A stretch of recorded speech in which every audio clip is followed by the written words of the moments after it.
Hi, everyone. Welcome to another Terry Talk. Happiness is this week's topic. Last week, March 20th, was the United Nations International Day of Happiness. And what came out in around that time was the listing of the happiest countries in the world. Taking the #1 spot for the 7th year in a row. Are you ready for it? Finland. Yes, our Nordic friends. Super cold, super dark a lot of the time of the year.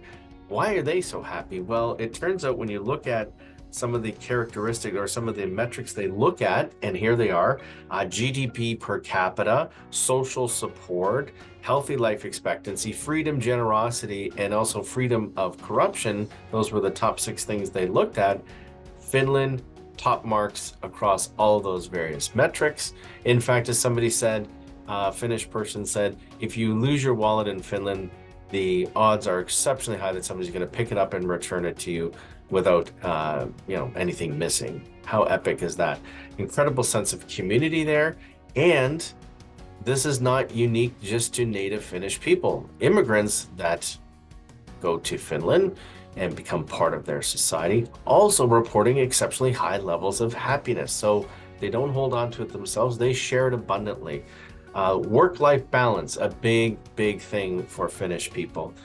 So some things that the rest of the world can learn from Finland.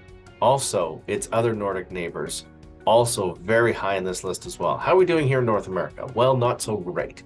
Canada fell to the 15th spot, one of its lowest rankings in several years. United States falling out of the top 20 for the first time in a long time. We tend to be not as happy here. However, interestingly enough, our young folks are really not happy at all. That's a problem.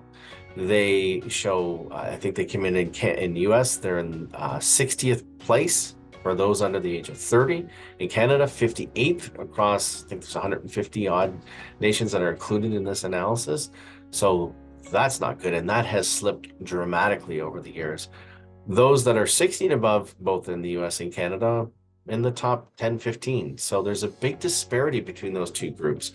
Part of the reason they suspect is a lot of negativity, a lot of negative news, interest rates hike, work from home issues, et cetera, just a diet of negative news, which might be influencing that. The bright star in all of this, of course, is that our young folks remain benevolent. They're giving of their time and resources to others, which I think is huge and perhaps is the light in the sky that gives us hope that we will continue to evolve. The big takeaway from this study is work-life balance and community. Those were the two things that those Nordic countries, including Finland, seem to do really well. So sense of community, again, that's where I think that connection to younger people and that benevolence, and if we can start to continue to build that community and work-life balance, I think those two things are really critical to continued success. Seeing our happiness, because what do we know about happiness? When you're happy, you tend to be more motivated. When you're more motivated, you tend to be more productive. So I think businesses need to take a closer look at this and see what they can glean and implement into their own organizations. As always, interested to hear your thoughts on this. What do you know about this? What are your thoughts? Share your ideas below. Reach out to us. We look forward to hearing from you, and we'll see you again soon.